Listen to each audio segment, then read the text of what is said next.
Já tá no ar, rapaz. Aqui pega, pô, pega de surpresa, bicho, avisa que tá no ar. Então, estamos direto dos estúdios da Três Lados, hein? Ah, vocês gostam desse bordão? De novo, direto dos estúdios da Três Lados. Vocês gostam do bordão? Vai, fala. Rapaz, começo de podcast é ruim, eu tô nervoso que sou a gota serena. Eu sou carioca, pô, não sou cearense, não. Ó, dê like nesse vídeo, se inscreva no canal e faz o seguinte, vai falando aí no chat o que vocês estão achando, vai fazendo as perguntas aí. Então, é o seguinte, a gente tá ouvindo aqui pré-candidata a distrital, pré-candidata a federal, pré-candidata a governador, pré-candidata a chola, a todo mundo aqui a gente tá ouvindo aqui. Então, quer ser ouvido aqui pelo nosso podcast, quer vir aqui no estúdio, tem um link aí na descrição, ou então vai lá no meu Instagram, eu Odi, e me manda um direct, é rápido, sem burocracia. Eu peço pro povo guardar o telefone, mas meu telefone começa a apitar aqui. Então, ó, se inscreva no canal, dê like nesse vídeo, e eu vou apresentar o meu convidado de hoje. Eu tô abismado com as histórias dele aqui, eu fiquei sabendo de uma história, mas eu vou contar lá pra frente. Ele fez uma campanha em 2018 surpreendente, né? Depois eu fui lá olhar a votação, que eu não sou bobo, né? Não adianta só falar pra mim, eu vou lá conferir também. Mas ele tava falando realmente... Ele fez uma campanha em 2018 teve 4 mil votos, teve quase 4 mil votos. Cara, o cara praticamente não gastou nada. Ah, vamos apresentar logo, Gabriel? Tô aqui com o Marcos Maurício, acertei seu nome? Acertou meu nome, Marcos Maurício. Marcos Maurício, né? Você tem dois nomes, né? Marcos e Maurício. Isso. Pode chamar você de Marcos ou de Maurício? Exatamente. Se não ficar satisfeito com um, pode chamar pelo outro. Você tá em que partido? Você agora é pré-candidato a distrital. Eu estou no Avante, permaneço no Avante. Permanece no Avante. Isso. Teve muita proposta na época lá da... Rapaz, eu sei cada história. Foram várias semanas sendo convidados por partidos para conversar, para ouvir propostas. Enfim, eu ouvi quase todos os partidos, né? Foram quase todos. E cada um trazia ali a sua proposta e tudo era analisado. Era analisada a ideologia do partido, era analisado o recurso financeiro, era analisado o voto de consciência, tudo era colocado, era analisado friamente, porque disso depende o futuro, né? Sendo eleito, as minhas ações elas dependerão daquilo que o partido permite ou não permite. Então, ouvi os partidos, as suas propostas, e acabei permanecendo no mesmo partido que eu concorri em 2018. Ah, você concorreu em 2018. Quantos votos você teve exatamente? Eu tive 3.968 votos. Meu Deus, teve uns traíra lá que não votou, que poderia dar 4 mil votos, né? Poderia ter dado até mais. Peraí, vamos lá, tive uma curiosidade. Ó, isso não foi... Aqui, uma coisa interessante, aqui não tem teatro mesmo, de verdade. Você vê que eu fico nervoso antes de entrar no ar. É uma merda isso aqui. Eu levo 5 minutos para engrenar no podcast. Pode achar que eu vou também não falar tanto palavrão, não. Deixa eu falar uma coisa pra você. Você fez a campanha em 2018. Você gastou quanto? Uma média de 8 a 10 mil reais. A minha maior financiadora foi a minha esposa. Você gastou quanto? De 8 a 10 mil reais. Rapaz, você tá sob juramento, rapaz. Sim, foram esses valores. Como é que você fez negócio de santinha, essas coisas? Que não dá pra comprar nem santinha isso aí. O que acontece? Não dá nem pra gasolina, homem. Sim, o partido ele passou alguns materiais impressos e alguns adesivos, e nós mandamos fazer outros. Com esse recurso, o que acontece? Nós tínhamos poucas pessoas trabalhando, então nós gastamos pouco com pessoas. O que nós gastamos foi com material. Esse valor nós gastamos praticamente com material. Para você ter uma ideia, nós fizemos nos últimos 15 dias uma carreata em Taguatinga que tinha mais ou menos 70 pessoas. Elas abasteceram seus carros, elas compraram as suas bandeiras para fazer a carreata. Então foi um trabalho assim de amigos, de pessoas que acreditaram em nossos projetos e também acreditaram na pessoa do Marcos Maurício. Com 8 mil reais, deixa eu te falar uma coisa, você pode dizer que você teve 20 mil votos. Equivale a 20 mil votos, porque, cara, eu já vi gente gastar 500 mil reais e não ter 4 mil votos. Cara, a sua votação, ela é pra ser aplaudida, ela é pra entrar... Caramba, 8 mil reais e ter quase 4 mil votos. Sim, no próprio... Quer dizer, eu conheci alguns pré-candidatos que tiveram investimento de 200 mil, e esses candidatos tiveram menos votos que eu. Uhum. Menos votos que eu. Então, assim, o meu voto foi um voto de qualidade. E hoje eu trabalho com essa... Eu tenho sido procurado por várias pessoas que trabalharam gratuitamente no passado e falaram, Marcos, conte comigo, estamos juntos novamente. Então, a turma de 2018 continua contigo? Boa parte delas, assim, alguns mudaram, outros faleceram por Covid. Uhum. São pessoas que estão próximas, são pessoas que são amigos e aqueles que acreditaram no projeto, que vieram através desses amigos também. Em 4 anos muda muita coisa, né, Marcos? Muda muita coisa. Muda muita coisa, mas, cara, isso aí eu te aplaudo. Obrigado. Eu te aplaudo, porque eu evito de brifar muito antes o convidado aqui para justamente eu me surpreendendo ao vivo. Você fez uma campanha que a gente chama, eu sempre usei esse termo, uma campanha samaritana, né? Vai ali, conversa com um, conversa com outro, aí quando vê a mensagem se multiplica. Sim. Foi mais ou menos assim? Foi mais ou menos isso. E todos aqueles que se aproximavam, que se colocavam à disposição, nós tínhamos uma regra. Nosso jogo é limpo. Nós não aceitamos nada que seja fora daquilo que a lei determina. Para você ter uma ideia, nós tivemos propostas, inclusive, de fazer boca de urna. Não fizemos. Tivemos propostas, né, para receber recursos, mas nós não sabíamos de onde eles viriam. Não aceitamos. Então, é exatamente essa linha. Nós queremos fazer um caminho diferente para ter resultados diferentes. E foi isso, penso que isso agradou aqueles que ouviram. Porque estão cansados da velha política. Eles querem projetos novos, pessoas novas que pensem diferente. Não só pensem, mas façam diferente. Isso é política nova. Eu não sabia. Por isso que eu não quis te brifar. Eu não fico brifando muito. Né? O Ivan Mata ali, sabe? Eu não quis. Ele viu que eu não perguntei muito sobre ele. Eu não perguntei. Eu não sabia mesmo. Você sabe, tem testemunha aqui que eu não conversei muito com você antes. Sim. Falei um monte de besteira, mas não falei sobre isso. Eu acho que precisa de mais candidatos como não vou falar a palavra candidato por questão de lei, mas eu acho que precisa de mais pessoas com essa linha de pensamento. Por quê? Você não vai sair gastando e chega lá, você não vai, querer roubar.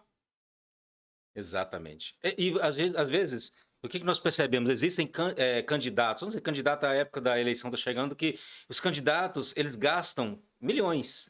Espera, então será que o interesse realmente desses candidatos é estar ali pelo bem comum, estar ali por um projeto social? Porque se for essa questão dos recursos, você gasta milhões, você não vai conseguir esses valores em salário. A gente sabe que não vai. Então, por que esse interesse? Então, é isso que, de repente, instigar o eleitor a pensar exatamente nessas propostas, nessas pessoas que se candidatam e que a gente não sabe, ao fundo, qual é o interesse que está por trás. Porque esse negócio de nova política, as pessoas ficam arrotando nova política.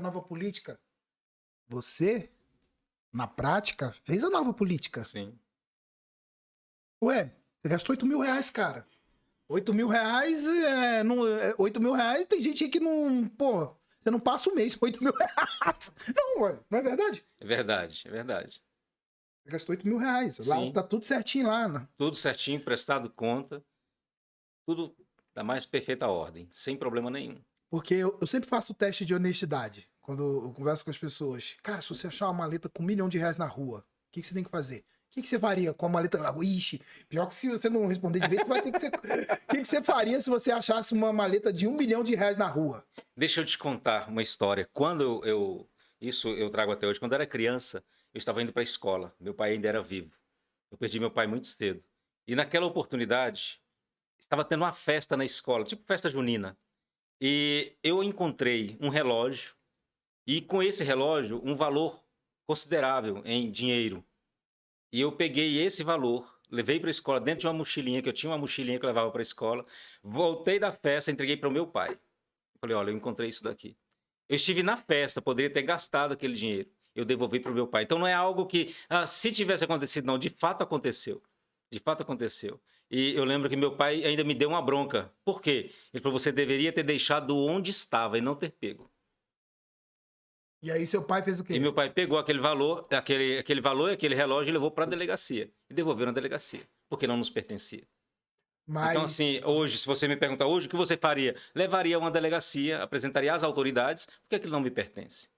Aquilo alguém deve ter, se alguém perdeu ou esqueceu, se for, imagina, trabalhou tanto, ou está comprando um bem ou algo, né, assim, procurando por esse valor, o correto é devolver. E se eu não sei quem é, as autoridades se encarregam de procurar o dono, não eu. Mas a maioria fica com dinheiro. Mas Aonde está o seu tesouro, né? Onde está o seu, aí tá o seu coração, né? Tá entendendo que as pessoas às vezes exigem honestidade das outras pessoas, mas elas no seu íntimo são super desonestas? Se você acha R$ 1 milhão ou R$ 100 na rua, você tem que procurar o dono, pô. Exatamente, exatamente. É isso. Você falou algo que é muito interessante. Quando a gente fala em política, nós olhamos para aqueles que nos representam. Então, se eu vejo que aquela pessoa pensa como eu e ela vai fazer, estando lá, o que eu faria, essa pessoa me representa. Então, eu me identifico com ela, né? Eu me identifico com aquela pessoa. Então, quando você, de repente, você escolhe alguém, né? Vota em alguém porque você quer que ele seja eleito, você está esperando dele aquilo que você faria. Porque é o seguinte, um deputado, eu tô aqui falando, né? Pode tomando água aí, tranquilo. Um deputado, por exemplo, ele tem, vamos lá, ele tem 30 milhões na caneta dele. O dinheiro não é dele, óbvio. Dinheiro é do contribuinte. Sim. O cara fala, o que quer com esse dinheiro? Ele tem poder, o voto dele vale, né? Por uma privatização, o voto dele vale muito. Sim, sim. Aí esse cara que fala que se achar R$ 1 milhão na rua, não sei lá. O que será que ele, né? Não pode fazer com a caneta? Tem que ter cuidado aqui, até pra falar. O que ele não pode fazer? Exatamente. Aí o que acontece? Esses dias não, há um tempo atrás, eu morei num abrigo. Quando eu perdi os meus pais, eu fui morar em um abrigo. Na minha época era orfanato. E aí teve uma vez que uma pessoa falou assim pra tia Glorinha, que era a dona do abrigo, falou assim: olha, depois que eu me converti, eu virei honesta. E eu lembro da tia Glorinha falar isso pra ela, falando: honestidade é caráter. Honestidade é caráter. Você era honesta ou você não era honesta? Então, assim, é uma questão de caráter. A pessoa. Hoje você me pergunta: o que você faria com essa maleta, com essa mala de dinheiro? Né? Assim, muitos podem falar o que eu disse. Olha, eu devolveria a polícia. Mas, de fato, quando você tem essa oportunidade, né? O que você fez? Por exemplo, eu fui diretor do Na Hora durante um tempo. E antes de ser diretor, fui gerente de implantação de unidades do Na Hora. Em minhas mãos passavam os projetos básicos de elaboração dos critérios para a compra de material, cadeiras, tudo, equipamentos. E não foi uma ou duas vezes que as pessoas chegaram: Marcos, está aqui a especificação do meu produto, coloca essa especificação, porque aí eu ganho a eleição, ou eu ganho a licitação. Espera aí, não é assim que funciona. Ah, não, mas aqui pode deixar que a gente dá o jeito. Não, não é assim que funciona. Entende? Então, assim, são esse tipo de abertura ou de concessões que a pessoa, aos poucos, ela vai se perdendo no caminho. E eu te digo que, inclusive, no começo, na própria pré-campanha ou na campanha, o próprio eleitor, ele às vezes provoca isso do candidato. Como? Olha, eu trabalho para você se você me der 10 cargos no seu gabinete, ou me dá 100 cestas. Isso aconteceu comigo no passado, a pessoa me dá 100 cestas que a minha comunidade inteira vota em você. Eu falei: mas eu não estou aqui vendendo voto, nem comprando voto. Eu quero apresentar o meu projeto, apresentar a minha história, as minhas experiências. Se convencê-los, ótimo. Se não, Tchau e benção. tchau e benção. Vai pro lado da luz negra. Exatamente. É igual você acabou de relatar aqui. Se em 2018 você quisesse jogar SUS, você jogaria, você teve chance. Tive chance. Tive. Todas as chances de fazer, de alinhar e de fazer situações como essa, de entregar cestas, enfim, premiar as pessoas que estivessem trabalhando comigo ou votando em mim. Não, porque o foco aqui é você, senão eu ia fazer alguns comentários aqui, mas o foco é você. Apesar que eu também, se eu for um pouquinho polêmico, o pessoal te assiste também. Geralmente. Mas, cara, sabe que você é católico? Eu sou católico. Então somos católicos. Somos católicos. Né? Claro que você tem muito mais estrada que eu, né? Você tem quase todos os sacramentos, menos o São dos Enfermos. Mas do sacerdócio. Não, o sacerdócio tem, né? Casado. O matrimônio. O matrimônio já, né? É um grande sacramento que nós temos na igreja. Sim. Não tô falando não vamos bater em ninguém, que a intenção não é essa. Mas eu tenho combatido, inclusive lá no meu Instagram, gente que vai, por exemplo, distribuir cesta e tira foto lá e eu sei que aquela pessoa é candidata. Cara, é uma humilhação, a pessoa tá com fome. E você ainda expõe a pessoa. É isso. E as pessoas acham que é normal. Não é, caramba! E bate palma, né?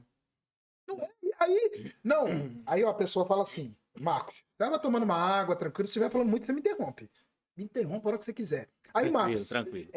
por exemplo, pra você comentar o que eu tô falando, aí a pessoa fala assim, eu sou uma pessoa caridosa, olha aí no meu Instagram, sou cristã, eu sou fiel à minha família. Eu falo assim, né, eu não tô muito afim de xingar palavrão, que sua mulher me inibiu aqui, mas fica aí. É bom. Você já tinha falado 500 palavrão aqui. Aí eu falo, mas agora eu vou falar, foi meu cacetinho. É obrigação, caceta. Você ser uma pessoa correta. Não é virtude. E não tá fazendo favor a ninguém. Tem que ser correto. Caridade é uma coisa que Sim. tem que ser do coração, você não tem que ganhar a caridade. É igual quando a pessoa quer dar 100 reais por... Às vezes eu tô bem, eu dou 100 reais pro mendigo. Ele vai tomar cachaça, o problema é dele. Ele bebe o que quiser, lá na boca de fumo gastar tudo. Meu coração quis fazer aquilo ali. Sim. Interessante você colocar isso. Quando eu tinha 15 anos de idade, como eu disse, eu morei num abrigo e nós tínhamos cadastrados, na antiga, aquela QNL nova. Você morou no abrigo? Eu morei no abrigo. Conta essa história. Tá, vamos lá então. Eu perdi meu pai aos 8 anos de idade. Meu pai teve infarto fulminante. E depois do falecimento do meu pai, um mês depois, a minha mãe sofreu um acidente. E ela quebrou, né, a bacia, fez uma cirurgia, procedimento mal feito, e por um erro médico ela não andou mais. Nesse período de 8 anos até mais ou menos 9, 10 anos, eu tive que começar a trabalhar para sustentar a minha mãe e os meus 4 irmãos mais novos. Um casal de gêmeos de 6, uma irmã de 4 e uma caçulinha de 2 anos. E além dos 4 irmãos, a minha mãe. Então eu comecei a trabalhar em um restaurante, aqui perto de Brasília. Aqui perto... Você é de Brasília, né? Sou daqui de Brasília. Eu morava no setor de chácaras, aliás, numa chácara, afastada do centro. E eu comecei a trabalhar em um clube. E nesse clube eu fazia o quê? Eu lavava os banheiros do restaurante. Esses banheiros só eram lavados aos finais de semana, quando eu ia trabalhar. Eu trabalhava só aos finais de semana, sábado e domingo, ou feriados. E descascava batatas. As batatas que eram fritas no restaurante, todas passavam pelas minhas mãos. Chegou a ser 2 sacos de 60 quilos de batata. Uma criança de 8 anos. E ao final do dia, do domingo, do sábado, eu recolhia as garrafas que ficavam espalhadas pelo gramado do clube. Naquela época não existia latinha. Era garrafinhas de Pepsi, de Coca, de Mirinda, enfim. E eu saía recolhendo essas garrafas no clube. Então eu trabalhava sábado e domingo. Quando eu chegava, a primeira ação era lavar os banheiros sujos, muito sujos. E você imagina um banheiro de clube, né? Então, desse recurso, eu tirava um valor que dava para comprar pão. E era o que nós comíamos durante a semana. Pão, chá de cidreira. E como meu pai, a gente morava em uma chácara, ainda tinha mandioca, no começo a gente tinha mandioca. Mandioca, cidreira e pronto. Aos poucos a situação foi ficando muito difícil. Eu tinha que ir para a escola, eu estudava no Gama. E só ia para a escola de carona, porque não conseguia ônibus, não tinha como pagar ônibus. E ficava dependendo de carona para ir e para voltar da escola. Nessa escola, no Gama, fui assediado por traficantes. Porque uma criança que chegava na escola sozinho, não tinha pai para ir à reunião de classe, não tinha nenhum responsável para buscar as notas na escola, enfim, estava sempre só. Acaba se tornando o quê? Uma vítima fácil, uma presa fácil. Né? E graças a Deus fui protegido, não me envolvi. Né? Na época, o cidadão, leva esse envelope aqui, entrega em tal lugar. Né? E a pergunta, mesmo na minha inocência, meu pai, aos 8 anos, já tinha me ensinado os valores. E ele falou, não receba nada de estranhos nunca. E aí eu pensava comigo, aquilo está errado, porque se aquela pessoa se entregar um envelope daquele tamanho, dava tanto dinheiro, por que ele não entregaria? Por que ele não entregava e ficava com dinheiro? Pergunta de criança, por que ele não ficava com dinheiro para ele? Enfim, graças a Deus não me perdi, não me envolvi, nunca fiz. E em casa a gente naquela dificuldade. Se eu entregasse aquele envelope, por exemplo, eu teria o recurso de mais ou menos mais de um mês de trabalho. Dava muito mais de 10 vezes o que eu recebia no final de semana. Uhum. Mas...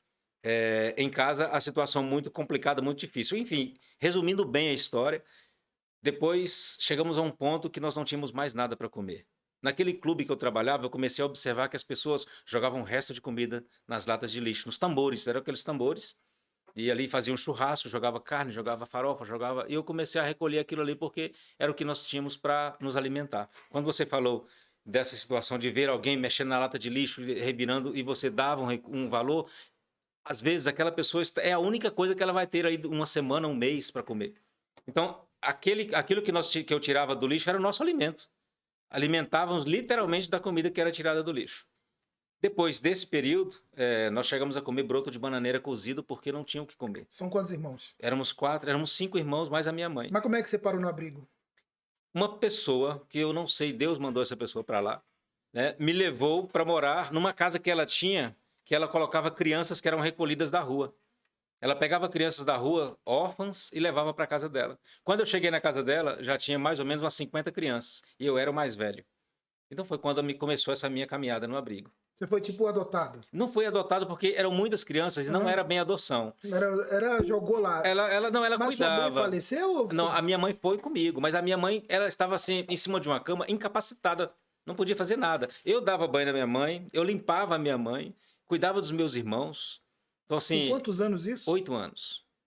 8 anos. Então, quando nós fomos para o abrigo, estava ali entre os 9 e 10 anos, e foi quando eu comecei com essa caminhada no abrigo, essa vivência no abrigo, né? Na realidade, ainda não era um abrigo, tornou-se abrigo na década de 80.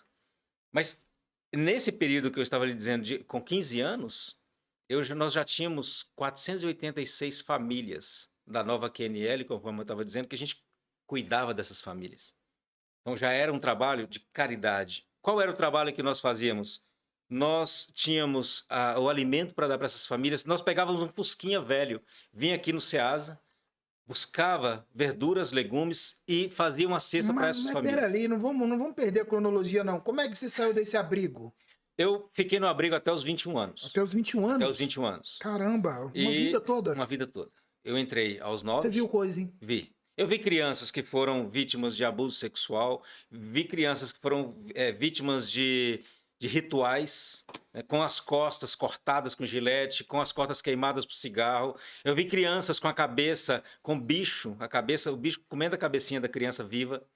Então, assim, vi coisas nessa vida nesse período que eu jamais imaginei que poderia ver, né? Mas essas foram as situações. E eu fiquei no abrigo até aos 21 anos, quando conheci a minha esposa, num grupo jovem, e ela teve a coragem de casar comigo. Não, mas você casou com quantos anos? Eu casei com 21 e ela com 20. Pô, pegou ninguém, bicho. Não, 21 anos. 21 anos. Estourou ninguém. Não, é legal um pouquinho isso aqui, porra.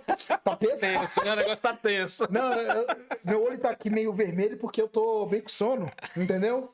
Então, porra, caraca, tu passou um sufoco, bicho. Rapaz. Olha, não foi fácil.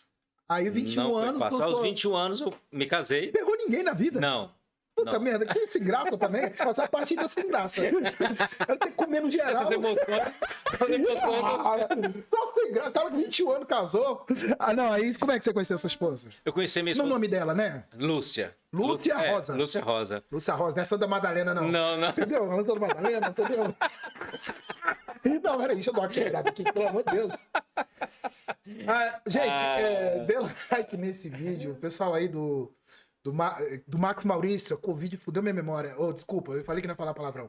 Dê like nesse vídeo, se inscreva no canal, compartilhe. Gente, o principal é compartilhar. Cara, tá interessante isso aqui, eu tô acabando me envolvendo no papo. Aí você casou com 21 anos, só aí? 21 anos. Pô, tá melhor do que falar de política aqui. Mas olha só, a gente tem que admirar as pessoas em quem a gente vai votar. Sim, eu gosto de contar a minha história porque hoje, o que eu penso que há uma necessidade de olhar para o outro, porque todos sofrem, e a melhor forma de você identificar assim, a outra pessoa é você colocando-se no lugar dela. Então, se você, no meu caso, né, que essas experiências todas me tornaram o homem que eu sou hoje. Te forjaram, né? Me forjaram para ser o Sabe homem uma coisa que eu percebi em você? Você não reclamou de nada. Não. Não fez drama, não se vitimizou. Não sou vítima da sociedade. Hoje, você não é vítima da sociedade, exatamente. E detalhe, isso aproveitando essa sua deixa, por várias vezes no abrigo, os vizinhos nos chamavam de trombadinha naquela época, ser marginal, trombadinha, era o que era usado. Pivete, mesmo sem fazer nada contra ninguém. Qualquer coisa errada na rua, eram os trombadinhas da Casa 24. Eram os meninos perdidos da Casa 24. Então, assim, eu tinha todos os motivos para ser um menino revoltado, um jovem revoltado, um adulto revoltado. Nada. Nada. Você é uma pessoa educada. Você tá me inibindo. Você tá me inibindo porque não é inibição de tentar me intimidar. Sei. As minhas entrevistas, elas são muito cheias de palavrão. Mas às vezes eu não falo porque vou falar um palavrão ali. Não, porque não tá precisando aqui. Sim. Né? A história Sim. é bem envolvente. E assim, cara, morar no abrigo, que eu falei, realmente você viu muita coisa. Sim. Muita experiência. Você foi forjado, né, cara? Forjado. Eu passei por experiências de... hoje fala bullying, na minha época nem se falava bullying. Ah. Né? Meu nome, por ser Marcos, caía sempre no número 24. Eu tinha que dar uma pra você dar. Número 24. E aí eu era motivo de piada na turma. Todo mundo, Marcos pequeno, franzino, sem ter ninguém pra proteger. Vamos... Não tinha uma alimentação, Esse é o né? cara, vamos malhar esse cara. Essas porra hoje tem tudo aí, é tudo frouxo. Você não tinha nada, não tinha uma boa alimentação pra se desenvolver. Às vezes ia pra escola com a sandália de uma cor, a outra da outra. Então, assim... O pessoal mangava. Sim, era uma vida simples, humilde. Mas no abrigo nós tínhamos aquilo que a gente precisava, o alimento, a moradia. Claro que existia uma carência afetiva. Né? Imagina uma pessoa, por mais que a pessoa, a tia Glorinha, por mais que ela quisesse colocar, cuidar de todos como único, ela não conseguia. Imagina 250 crianças numa casa, não conseguiria. Ela já teve o amor já em... Sim, de acolher. De acolher, né? Eu digo a ela que ela mudou a direção da minha vida. Talvez se eu não tivesse ido morar com ela, eu teria morrido por inanição. Eu e minha família. Né? Então, assim, sua mãe se foi, né? Aí a minha mãe faleceu. Falência múltipla dos órgãos. Você tinha quantos anos? Eu tinha mais ou menos 12 anos. 12 para 13 anos de idade. Sua mãe morreu com 12 anos. 12 anos você não tinha nem pai nem mãe.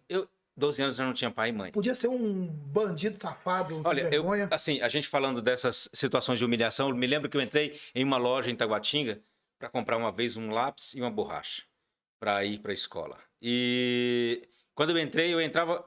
Porque esse material ficava mais no fundo da loja. E eu fui entrando pelos corredores da loja e um cidadão atrás. Que eu ali com a roupinha simplesinha, todo... E ali já olha e fala assim, olha, esse menino tá querendo, de repente, roubar alguma coisa. E eu ia ali andando pelos corredores, fui até o corredor, peguei a borracha, o lápis, fui voltando e onde eu passava, aquele perdas e danos vinha atrás. Mas tu não é preto, pô. Nem é preto. Não, mas não precisa ser. Agora, se fosse eu, o povo fica olhando esse cara aí. E quando eu cheguei no caixa, aquilo me incomodou muito, porque a minha vida inteira, o que eu mais zelei foi pela honestidade. E aquilo me marcou tanto, que eu falei, eu nunca mais volto nessa loja, a não ser no dia que eu puder entrar aqui e comprar o que eu quiser. E eu não passar por uma situação semelhante. Você já entrou nessa loja depois? Entrei. No dia que eu entrei nessa loja, depois de tanto tempo, eu entrei nessa loja e falei, caramba, eu nem lembrava mais disso. Isso apagou da minha memória. Quando eu entrei, que estava lá na loja, que eu falei, caramba, eu passei por essa situação aqui. E hoje eu posso entrar, posso comprar o que eu quiser aqui dentro, mesmo que seja parcelado, mas posso comprar o que eu quiser aqui dentro. Não, mas e ninguém vem atrás de mim. Fruto do seu trabalho, do que... Porra, você é um cara com 12 anos, não tinha nem pai nem mãe. Nem pai nem mãe. Cara, eu fico me imaginando, eu sou um pai separado, né? Tem um menino que fez 14 anos ontem, né? E um menino de 18. Eu fico imaginando meus filhos sem mim. Nem apesar que vai fazer muita diferença, não, nessa porra, mas... Faz, eles o pai me é adoram. referência. O pai é Eu sou referência separado, pro filho, né? mas o pai é referência. Mas meus né? filhos, qualquer coisinha, eles recorrem a mim. Sim. Sempre tô ali. Por mais que eu esteja abalado, e, pô, ruim que acabou. Não tá como programado. Não tá legal isso aqui. Não. Para de dar ruim no meu olho, porra. Eu tô vendo aqui do lado aqui. Pô, esses caras são foda. E assim. Porra, eu só não vou mandar cortar. É o seguinte. Vamos lá, continua aí. Vamos tocar, vai falar. Quando eu conheci minha esposa, eu falo pra ela que ela foi muito corajosa. Na realidade, Deus tem um desígnio para cada coisa. Deus tem um propósito. E a Lúcia, naquela época, eu não tinha nada a oferecer a ela. Pelo contrário, eu era um rapaz que não sabia o que era carinho, que não sabia o que era ser o trato, né, com o outro, e bruto de tudo. De tudo. Imagino. E conheci a Lúcia, e a Lúcia resolveu, né, nós começamos a namorar. E ela olhou, segundo ela, né, olhou e viu por trás daquela pessoa, assim, valores. Ela enxergou. Né? Enxergou valores, onde, de repente, outros, né? Mulher tem essa qualidade. Tem. E nós nos casamos e ela foi me lapidando, mérito dela. Foi me lapidando durante os anos. Foi aprendendo a conviver socialmente. Foi aprendendo... Posso fazer uma pergunta? Pode. Não, responda se quiser. Eu não dou nem muita. Rapaz, eu sou zoeiro, mas eu tenho que aproveitar bem isso aqui. Sim. Ela financeiramente era melhor que você? Ela era financeiramente melhor que eu. Não é uma pergunta ofensiva. Não, de forma alguma. Eu não tinha nada. Eu não tinha nada. Só Eu não tinha tinha nada a oferecer. Mal amor, né? Vamos dizer assim. Mal o carinho e o amor. Que a gente não tem, né? E o meu sonho era, a gente sempre conversou sobre isso, meu sonho era ter uma família. Porque eu queria saber o que era uma família. Eu queria saber como é você chegar em casa e falar assim, esse sofá é meu, eu posso sentar, eu posso deitar, eu tenho a minha casa, eu tenho a minha esposa, eu tenho os meus filhos. Então, assim, era algo tão básico que eu não sabia o que era aquilo. E aí, quando nós nos conhecemos, o sonho dela também era ter uma família e ter uma pessoa de Deus que tivesse também essa preocupação em caminhar no sentido de ser um homem e uma mulher que pudesse levar os filhos a um caminho de santidade para chegar ao céu. E Deus nos uniu e nós estamos aí há 34 anos. Você virou católico quando?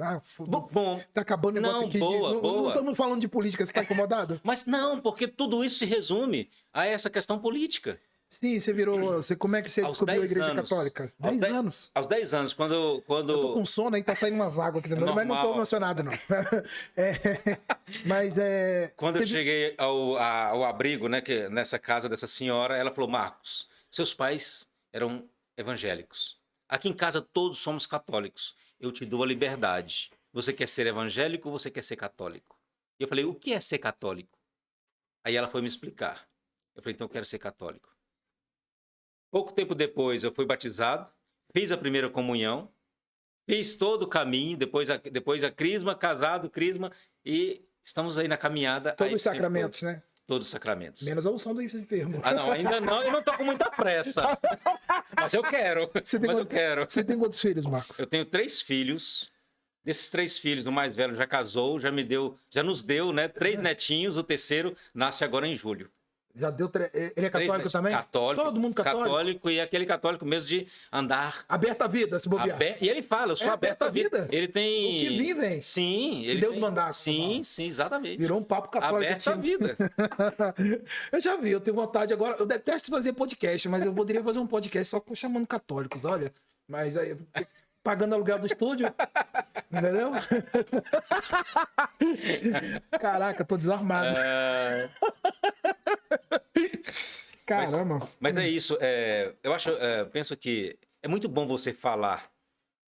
E é muito bom você testemunhar a vida, a caminhada, os filhos, a educação dos filhos, a formação dos filhos. Eu penso que isso, assim, eu sou na Renovação Carismática, eu também sou pregador, faço pregações. Não tem problema. Mas você é da Renovação Carismática? Isso, seu carisma, mas o testemunho é aquele que, como a palavra diz, né? O testemunho é aquele que arrasta, né? Eu penso que nesse ponto a gente procura viver o que é mais reto, o que é mais correto. Sua história é irrefutável. Não tem como falar, o cara tá mentindo. Não dá. Eu tô olhando para você. O que eu faço aqui? Todo mundo que entra aqui, eu faço a leitura. Eu sei de todos os macetes que ela tá aprontando aqui. Aí eu vou em cima, ela vai mentindo, eu vou mentindo mais ainda. Pra render é o problema. Pra render aí, você acabou me surpreendendo, contando. Eu não li sobre você, por isso que eu falei com o Ivamar, que fez contato, te trouxe aqui. Sim. E eu não gosto muito de fazer briefing pra na hora. Senão fica uma coisa muito. Fica mais natural, mais espontâneo. Você tá falando em cima de mim que é você que é a prioridade aqui. Desculpe. Não é desculpe, não. Você sabe por quê? Eu também tenho uma história de vida, mas eu não gosto de ficar contando muito. Eu não gosto muito de ficar abrindo minha vida pra ninguém. Eu vivo num meio muito perigoso. Isso aqui é pior do que cobrir. Não vou falar isso, senão o povo depois. Mas é pior do que, às vezes, cobrir página policial. Muitas vezes algumas vezes. Hoje, nem tanto que eu ganhei uma certa autoridade. E as pessoas vêm aqui, geralmente, pra enganar, ludibriar, fazer uma imagem. A gente vê aí. Você não veio. Você abriu o peito aqui e contou sua história de vida. Não tô acostumado com isso. Tô acostumado com mentira, caô, somebody love. Mas não tenho nada a esconder. Durante muitos anos, assim, os meus filhos conhecem a minha história. Eles precisam saber de onde eles vieram. De onde eles vieram. Então você não deu mole pros moleques? Não, os meus filhos foram educados na retidão mesmo, naquilo que é certo. Naquilo que é certo. Os meus filhos, eles procuram fazer tudo aquilo que é correto e justo. Às vezes podem até errar, mas tentando acertar. Aí tem uma coisa que eu não perguntei. Você vai acabar tendo que voltar aqui. Quando. Por que você escolheu o catolicismo? Foi assim, unanimidade? Não, quando ela. Naquela época, imagina, uma criança que morou numa chácara, que mal tinha contato com a sociedade. Eu era como um bicho. Eu não tinha contato com ninguém, não tinha essa. Na escola, eu era isolado de todos, porque era aquele que não oferecia nada. Não tinha nada a oferecer. Então eu estava sempre isolado, no último banco, na última carteira da sala, nos intervalos, estava isolado de todo mundo. Então, quando eu fui para morar nessa nova casa, vamos dizer assim, ali foi um universo novo. E eu comecei a descobrir o mundo a partir dali, um outro mundo que eu não conhecia. Eu não tinha como discernir o que era, né? Eu sei que quando ela me apresentou à Igreja Católica, A aquilo me mulher. seduziu de alguma forma. Cara, é igual eu. Aquilo me Quando eu seduziu de alguma voltei para a forma, igreja. né? Um dia eu cheguei na cruz, eu sou da Padre Pio. Papo aqui tá virando religião. Sou da Padre Pio. Aqui saiu da política todinho. Depois, se você quiser cortar alguma parte aí. Eu sou da Padre Pio. E aí ninguém entende, né, cara? Ninguém entende a gente quando frequenta a igreja. Fala, pô, o cara continua doido do mesmo jeito, mas ninguém entende, tá no nosso coração. Sim. Um dia eu cheguei na frente da cruz ali, falei, nunca vou entrar numa igreja católica. Não, mas entra essa porcaria aqui. Nem Deus me coloca aí dentro. Eu tô aonde? E quando o padre falou, eu entrei lá a primeira vez, o padre falou em nome do Pai, do Filho, eu falei, ih, minha casa caiu. E a igreja, ela realmente transforma a nossa vida. As pessoas não sabem o Transforma, tanto. transforma. Aqui não é sobre mim, né? Você que é o Não, mas você protagonista. não, mas você tá coberto de razão. Aquele que se abre e deixa Deus agir, gente, ele se torna uma outra pessoa, porque aquilo que ele pensa, aquilo que ele pensa cai por terra, porque a verdade se revela. E a verdade, nós não temos a verdade, nós estamos em busca da verdade. E a verdade é o próprio Cristo. E ele, quando ele se revela, aqueles valores, aquilo que a gente tanto procura neste mundo, passa a ter valor nenhum, porque um só é o valor. É o grande tesouro que a Bíblia nos fala, daquele homem que vende tudo, vende a terra, vende tudo que ele tem para comprar aquele pedaço que tem um tesouro. E é esse tesouro que nós buscamos. Só que muitas vezes nós não percebemos. Nós não percebemos o que nós buscamos. Mas está aqui dentro. Cada homem tem essa sede, essa necessidade. E aí você vê na política esse tanto de ego. Gente que, pô, tá lá, mas eu sei que eles não. Pô, conheço os bastidores da política. Guerra de poder, vaidade. E enquanto isso tá. Pô, o pessoal lá na estrutural não tem um asfalto. Às vezes uma canetada do cara, entendeu? Resolveria. Né? Pô, o cara vai no hospital, quebra um dedo, não consegue um atendimento. Hoje a gente tem que rezar pra não ficar doente. Se não tiver um plano de saúde, a gente tá fadado a parar no caixão, só a providência divina pra salvar a gente. E eu vejo a sua história. Também me identifiquei um pouco. Eu saí de casa aos 16 anos, não igual a você. 16, minha mãe pode testemunhar isso perfeitamente. E a gente realmente perde um pouquinho do laço familiar. Meu pai também morreu tem uns anos. Eu falei, aqui não é sobre mim, é sobre você. Mas fica... E também meu pai faleceu também. E aí, assim, eu tô tendo uma semana de cão, vamos dizer assim. E você acabou de falar.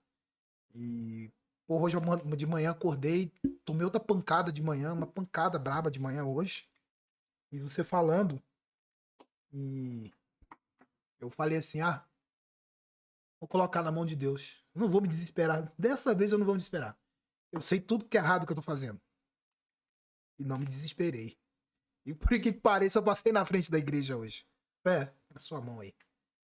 E vim trabalhar normalmente, escrevi como brilhantemente, vamos dizer, hoje eu fiz um texto, gravei um vídeo hoje, tranquilo. Eu tô tranquilo, né? Acho que você tá. Sim. E aí vem você, que eu pensei, não é um cara que eu vou sacanear, vou zoar. Vou... E, assim, tá sendo pra mim um aprendizado, você que tá me ensinando. assim, todos nós passamos por dores, sofrimento. E aqueles que... Tudo depende de como a gente encara esse sofrimento e como a gente lida com ele. Eu poderia ter, no meu caso, poderia ter me tornado, eu sou uma vítima, coitado de mim, fui rejeitado, fui perseguido. E certa vez, isso deve ter mais ou menos 1 ano e meio a 2 anos, Eu conversando com uma amiga que é psicóloga, e hoje minha esposa também é psicóloga, e aí eu conversando com essa pessoa, ela falou assim: Marcos, eu não entendo por que que você sofreu tanto. Por que que você foi rejeitado? Você ficou órfão? Por que você morou em um orfanato? Por que você passou tantas situações de humilhação? E você hoje não, que eu falei, havia dito a ela que eu não tinha mágoa de ninguém, que eu não tinha rancor de nada, que não tinha peso, meu passado não pesa. E ela falou: Isso não, eu não consigo explicar. Na psicologia, eu não encontro uma justificativa, algo que possa falar: olha, essa pessoa é assim por causa disso. E isso mexeu comigo. E eu falei: por que será? E aquilo, na hora, não tivemos resposta. E depois, um tempo depois, eu pensando sobre isso, isso me provocou. E qual foi a resposta que eu encontrei? Quando nós estávamos morando na chácara, eu cuidava da minha mãe, dos meus irmãos. Eu fui para o abrigo, eu era o mais velho, eu cuidava das crianças mais novas. E o tempo foi passando e eu toda a vida o mais velho da casa cuidando dos menores. O que me protegeu foi eu não ter tempo para pensar nas minhas mazelas e não ter tempo para gerar ódio ou rancor das outras pessoas. Então, enquanto eu cuidava dos outros, eu era cuidado. Então, eu não tenho mágoa, não tenho ressentimento, não me sinto um rejeitado, não me sinto um coitado. Porque eu venci. Eu posso bater no peito e dizer: onde eu estou hoje, eu me considero um vencedor. Você acabou de falar uma coisa e eu tô vendo um testemunho vivo aqui. Acabou, um jornalista aqui foi pra cá do cacete. É, Deus tava botando a mão em você lá atrás. E, porra, e não é. Eu tô passando vergonha aqui depois, mas é o seguinte: não tá, o profissional não tá aqui. Você foi falando e eu fui aqui. Eu falei, não é sobre mim, é sobre você. Eu vou falar 1000 vezes que não, eu não sou protagonista aqui. Pô, agora eu tô aqui lembrando tanto que Deus botou a mão na minha cabeça também e eu não notava. Tanta por isso que eu já passei, Deus me salvou. E às vezes eu reclamava, que droga, tô passando por isso. Não. Deus, E exatamente Deus bota a mão na isso. nossa cabeça. Exatamente isso. São tantos Não livramentos. é, não é religião, né? Não é, mas são tantas situações em que Deus nos protege. É que eu vou te fazer uma pergunta. Se você viajar hoje, for para você, quantas viagens você já fez de carro, de avião e de repente você chega e fala que essa viagem foi maravilhosa. Mas poxa vida, o carro estourou a suspensão, fiquei no prego 2 dias na estrada.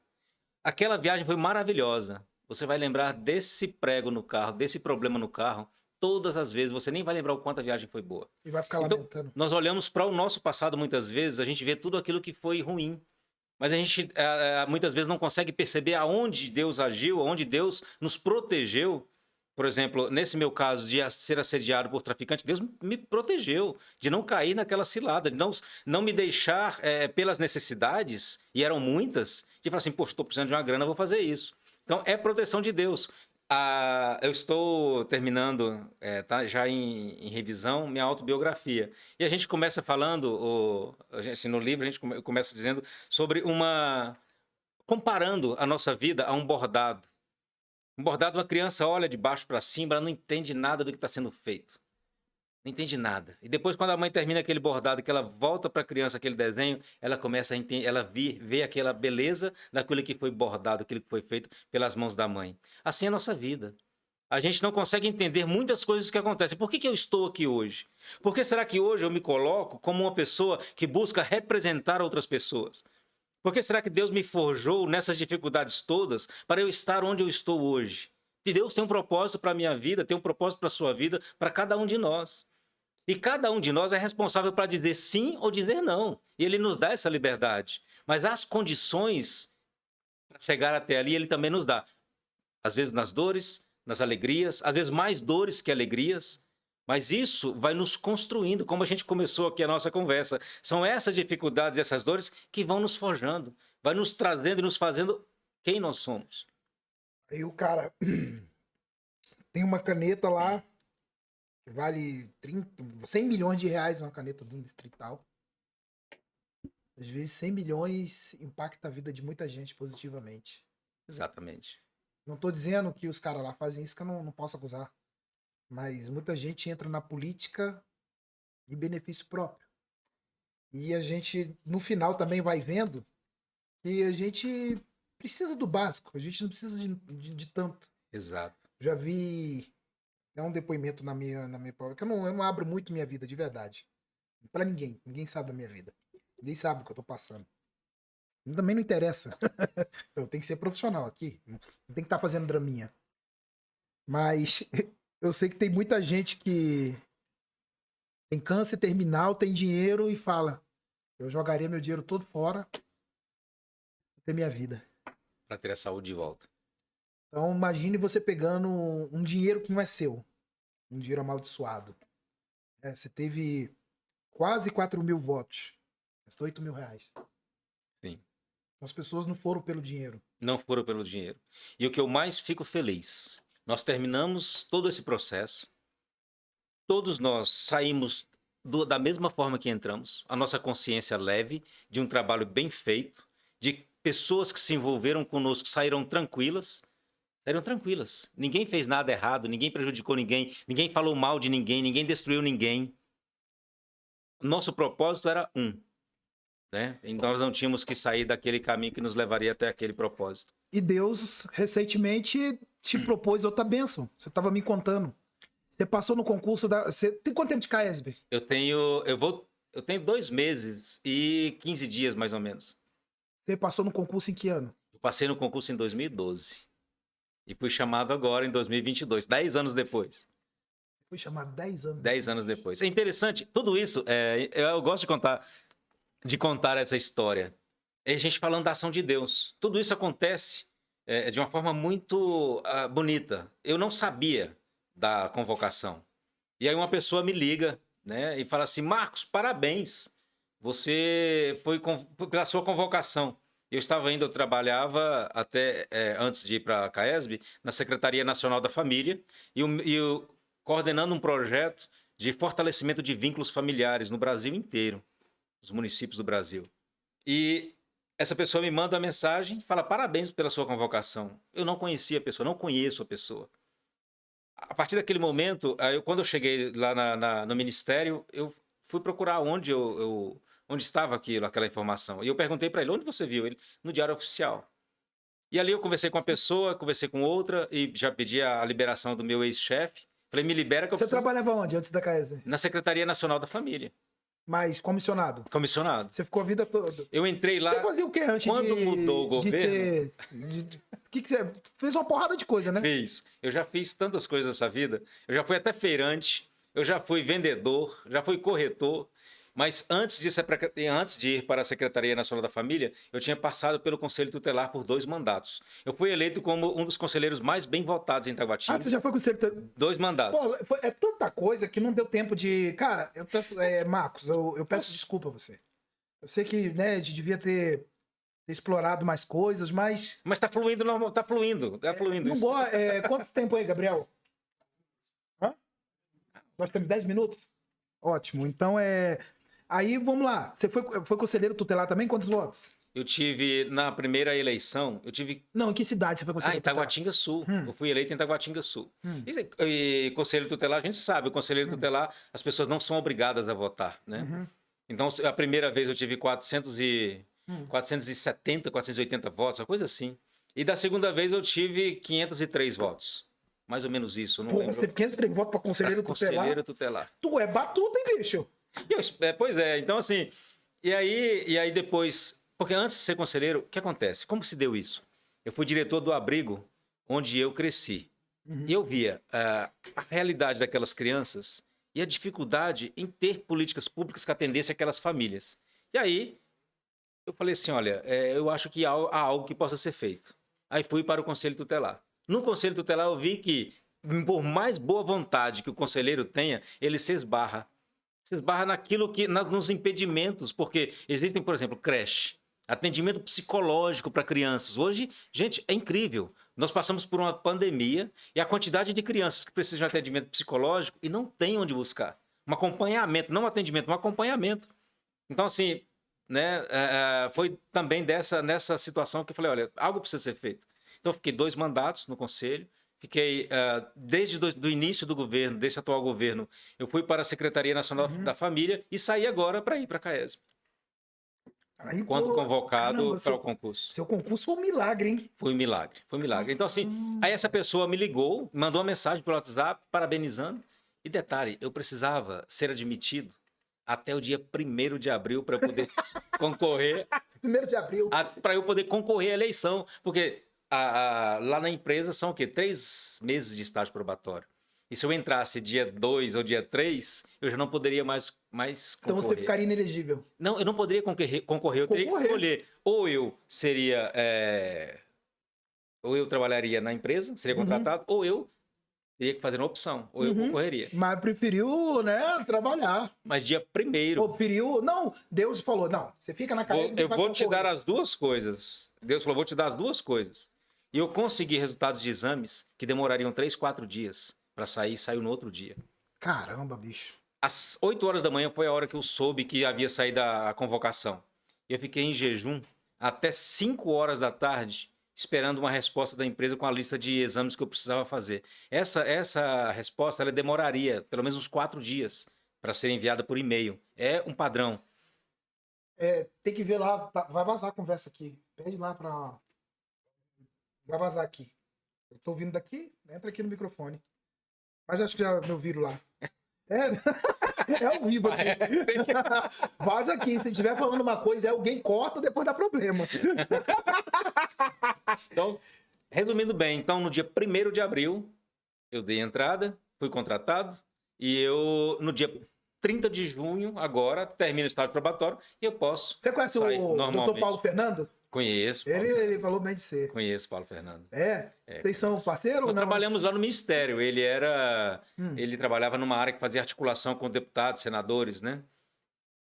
Ele trabalhava na articulação política. Peraí, o que sua esposa quer que eu fale aí? Tá anotando aí, já que tá querendo mandar aqui no podcast. Manda em você que é mandar no nosso podcast. Abre a câmera lá. Joga lá a câmera lá. O que ela quer que fale aí? Bota ela aí. tá colocando aqui que... Vamos, aproveita. Vamos. R$8.000 foi recurso próprio que nós utilizamos. Que com material, com advogado, com contador do partido, eles contabilizam isso tudo como recurso. O valor final foi R$39.000. Então, corrigindo, fazendo aqui uma... Já que abriu a câmera, porque a doação das bandeiras... Não, mas aí não vai ouvir. Você tem que chegar mais perto. Não vai ouvir. Opa. Chega mais pertinho.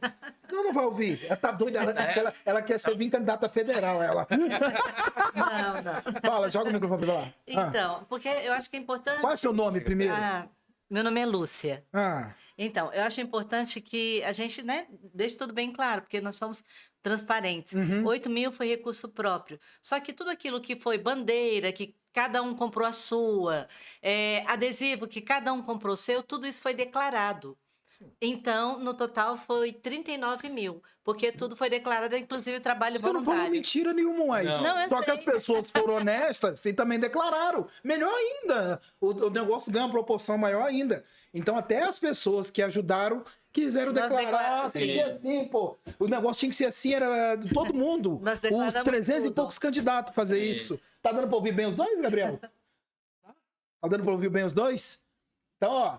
Ela que eu tô vendo aqui que ela coordena tudo, bacana, né? Um negócio em família. Você tá emocionada ali também? Tá. Você nunca estudou, já acostumou? Já acostumou, né? Nem emociona mais. É interessante que eu realmente me acostumei. São 30 e... Meu Mais Deus, de é muito tempo, né, amor? 34 anos. Muitos anos, mais de 30 anos juntos. Olha o Gabriel e a Carol aí querendo ficar 30 anos casado também aí, ó.